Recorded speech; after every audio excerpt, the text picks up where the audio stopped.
মাকে দেখার উচ্ছ্বাসটা বৃষ্টিও কোনো মতে দমাতে পারেনি।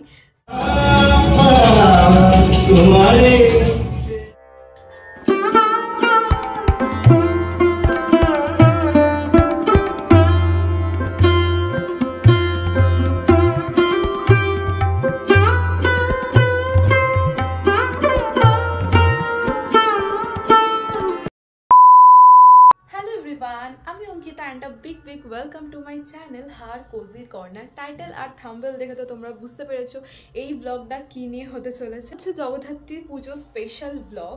তো এই ব্লগেই তোমাদের সাথে শেয়ার করতে চলেছি কৃষ্ণনগরের জগদ্ধাত্রী পুজো। আর এইবারের জগদ্ধাত্রী পুজোটা কিন্তু একটু আলাদা, ঝড় জল বৃষ্টি মাথায় করে এই জগদ্ধাত্রী পুজোটা। কিন্তু ঝড় জল হলে কি হবে, কৃষ্ণনগরবাসীকে কিন্তু একেবারেই আটকানো যাবে না। সেটা তোমরা ভিডিওটা দেখলেই বুঝতে পারবে। এত ঝড় জলের মধ্যেও কিন্তু মানুষের আনাগোনা বা প্যান্ডেলে দেখতে যাওয়ার কিন্তু কোনো কমতি নেই। মাকে দেখার উচ্ছ্বাসটা বৃষ্টিও কোনো মতে দমাতে পারেনি। এখন তোমরা গিয়ে পুজোর আগের দিন মানে হচ্ছে ডে 1, সেই দিনের ঝড় জলের মধ্যে কিভাবে প্যান্ডেল হপিং করলাম সেটা গিয়ে দেখে আসো। আর তারপর তো ডে 2 নিয়ে দেখা হচ্ছে। মোটামুটি রাত 11টার পরই বেরিয়ে পড়েছিলাম ঠাকুর দেখতে। এবার তোমাদের মনে একটা প্রশ্ন আসতেই পারে, এত রাতে ঠাকুর দেখতে বেরোনোর কারণটা এটাই, একটু যদি ভিড় এড়ানো যায়। কিন্তু যা বৃষ্টি শুরু হলো, যাই হোক, ফার্স্টে গেছিলাম বাঘাডাঙ্গাতে। কি সুন্দর দেখো প্যান্ডেলটা করেছে। তো চলো এবার একটু ভেতরেও যাওয়া যাক আর তোমাদের অন্তঃসজ্জাটা দেখানো যাক। আর ইনি হলেন আমাদের বাঘামা। একটু অন্যরকম অভিজ্ঞতা, মানে এবার হচ্ছে বৃষ্টি ভেজা জগদ্ধাত্রী পুজো। তো বৃষ্টি নিয়েই দেখলাম।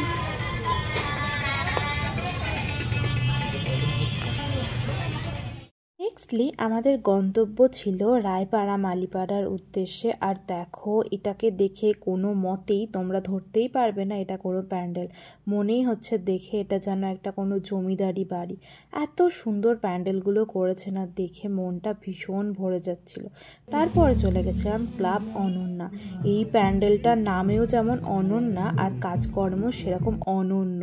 কি সুন্দর করেছে দেখো চারিদিকটা, দেখে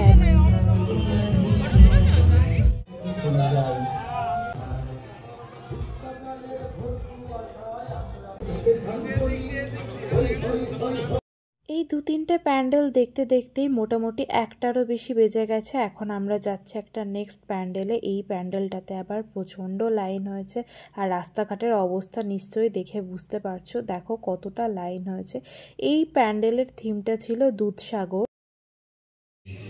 80 কিলোমিটার দক্ষিণে এই দুধসাগর জলপ্রপাত।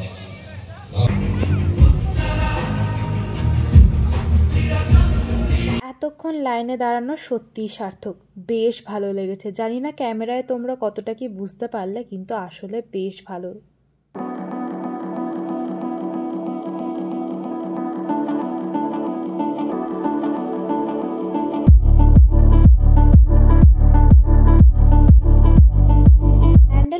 বেরোবো অথচ কৃষ্ণনগরের রাজরানী অর্থাৎ বুড়িমার কাছে যাব না, এটা কিভাবে হতে পারে বলো তো?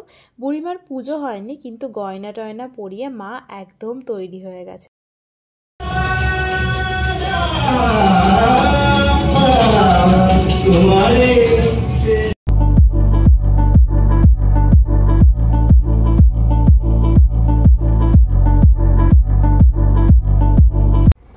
সো এখন মোটামুটি রাত 3টে বাজে। ঠাকুর দেখে আসা কমপ্লিট হয়ে গেছে।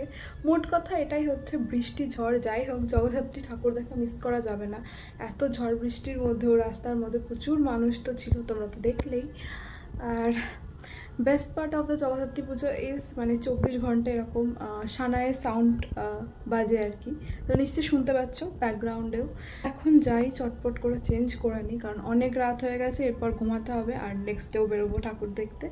তো চলো যাই হোক, দেখা হচ্ছে আবার নেক্সট ডে। গত রাত্রে যখন ঠাকুর দেখতে গেছিলাম তখনই দেখেছিলাম বহু মানুষ দূর দূরান্ত থেকে দণ্ডি কাটতে এসেছিল বুড়িমার কাছে। আর এটা হলো সকালবেলা, সবাই পুষ্প অঞ্জলি দিচ্ছিল। তোমরা জাস্ট দেখো কত মানুষের ভিড় আমাদের বুড়িমাকে ঘিরে। সবাই এসেছে মায়ের কাছে নিজের মনোকামনা জানানোর জন্য। পুরো সকালবেলায় এই হচ্ছে অবস্থা, মানে সারা দিন এখন চলবে এরকম বৃষ্টি। রাতেও বৃষ্টি, সকালেও বৃষ্টি, মানে সারাদিন ফুল বৃষ্টি আর বৃষ্টি। এখন আমি রেডি হয়ে গেছি আর যাই চটপট গিয়ে ঠাকুরগুলো দেখে আসি। প্যান্ডেল হপিংয়ের ডে 2 আর শুরুই করলাম প্রথমে মেজমাকে দিয়ে। তোমরাও এখন মেজমাকে ব্লগের মাধ্যমেই দর্শন করে নাও আর দেখো কি সুন্দর এখানকার প্যান্ডেলটাও করেছে, দেখেই চোখটা পুরো ধাঁধিয়ে যাচ্ছে। সিম্পল কিন্তু ভীষণ সুন্দর।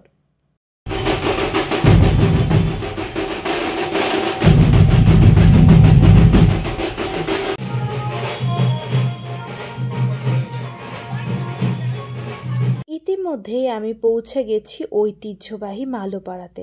কৃষ্ণনগরের রাজবাড়ির পর প্রথম পুজো এখানেই শুরু হয়েছে। আজও রানীমার থেকে 15 টাকা নিয়েই শুরু হয় এই পুজো, আর এই পুজোতে কিন্তু মাকে মৎস্য ভোগও দেওয়া হয়।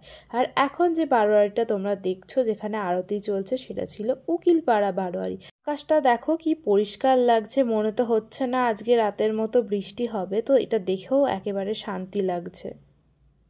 আজকে ব্লগটা কিন্তু এখানে এন্ড হচ্ছে না, তোমাদের সাথে শেয়ার করব নেক্সট ডে ভাসানো।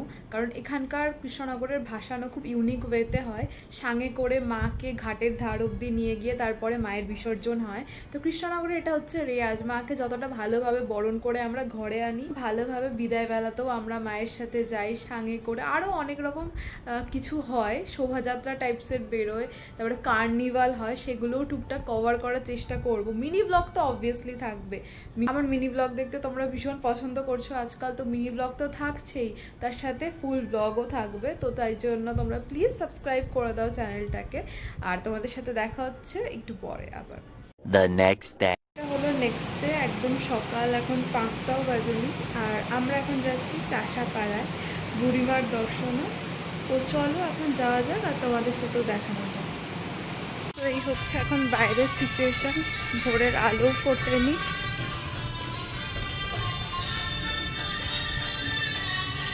দেখো ভোরবেলাতেও ঠিক প্যান্ডেলগুলোতে কীরকম লেভেলের ভিড়।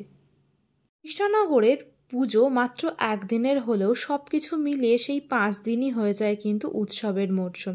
এটা কিন্তু একটা এক্সট্রা বোনাসও বলতে পারো।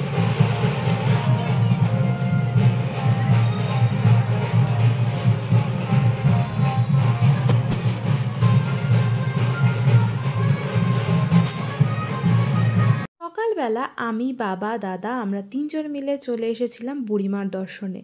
মাকে যতই দেখে যাই না কেন মন যেন কিছুতেই ভরে না। সকালবেলাতেও মানুষজনের ভিড় তোমরা দেখতেই পারছো বুড়িমাকে দেখার জন্য। এরপরে সোজা চলে গেছিলাম হাতারপাড়া, আর ওখানেও দর্শন করলাম ওখানকার মাকে। 3 hours later. মাই গড, স্পেশাল মাটন কষা।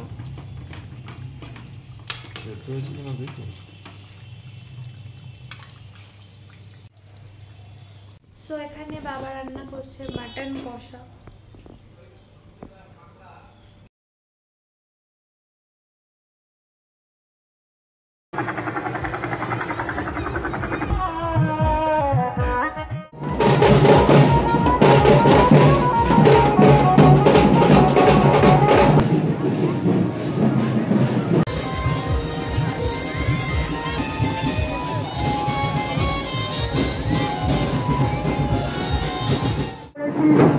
আমরা জানি হৃদয় জুড়ে বুড়িমা, হৃদয় জুড়ে বুড়িমা আমাদের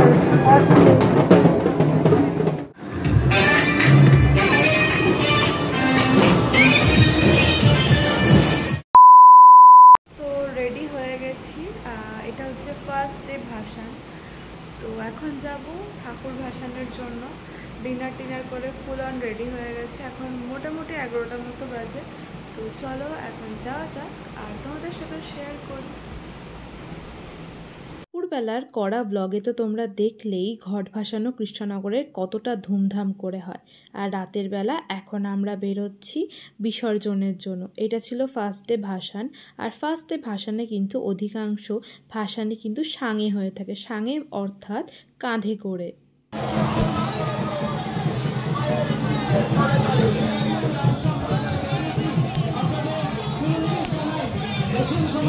ভিডিওগুলো ছবিগুলো দেখে তোমরা নিশ্চয়ই বুঝতে পারছো কতটা ভক্তি, আবেগ এবং ভালোবাসা জড়িয়ে আছে মায়ের সাথে কৃষ্ণনগরবাসীর। চারিদিক উচ্ছ্বাসে ফেটে পড়ছে একেবারে।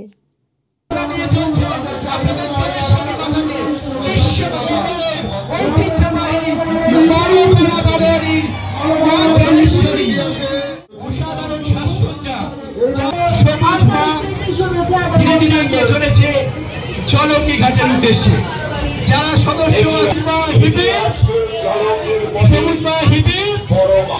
সবুজ মা হিবি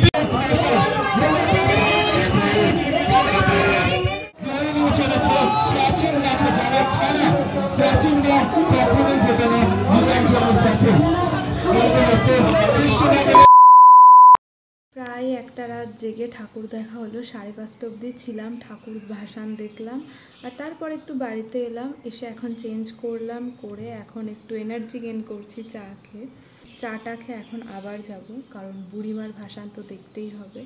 আরও বেশ কিছু ঠাকুরের ভাসান দেখা পেন্ডিং আছে, তো ওইগুলো দেখার জন্য। তো চলো তাড়াতাড়ি চাটা শেষ করি অ্যান্ড দেন যাওয়া যাক। হয়ে গেছে, আর চলো এখন বেরোনো যাক। এখন আমরা চলে এসেছি কৃষ্ণনগরের কদমতলা ঘাটে। সারি সারি মাকে রাখা হয়েছে বিসর্জনের জন্য। একের পর এক সিরিয়াল বাই সিরিয়াল মায়ের হবে বিসর্জন। তো সেই উদ্দেশ্যেই সবাই ঘাটের ধারে একদম জমায়েত হয়েছে। দেখেই বুঝতে পারছো কতটা ক্রাউড ঠিক চারিদিকে। আর এই দেখো আস্তে আস্তে আমাদের মেজমাও আসছে ঘাটের ধারের দিকে, উনিও এগিয়ে যাচ্ছেন। আর ভোরের আলোতে মায়ের রূপ যেন আরও ঠিকরে পড়ছিল। যতই দেখি দেখার শেষ যেন কিছুতেই হচ্ছে না, যেন মনে হচ্ছে এই দিন তো মা এলো, আবার দেখতে দেখতে মায়ের বিদায় বেলাও ঘনিয়ে এলো। কিন্তু কিছু তো করার নেই, কালের নিয়মকে মেনে নিতেই হবে।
স্পেশাল ব্লগটা আমি এখানে এন্ড করছি। আশা করি তোমাদের ভালো লেগেছে, বা এই ব্লগের থ্রু থেকে আমি কৃষ্ণনগরের জগদ্ধাত্রী পুজো সম্পর্কে বেসিক কিছু ধারণা দিতে সফল হয়েছি।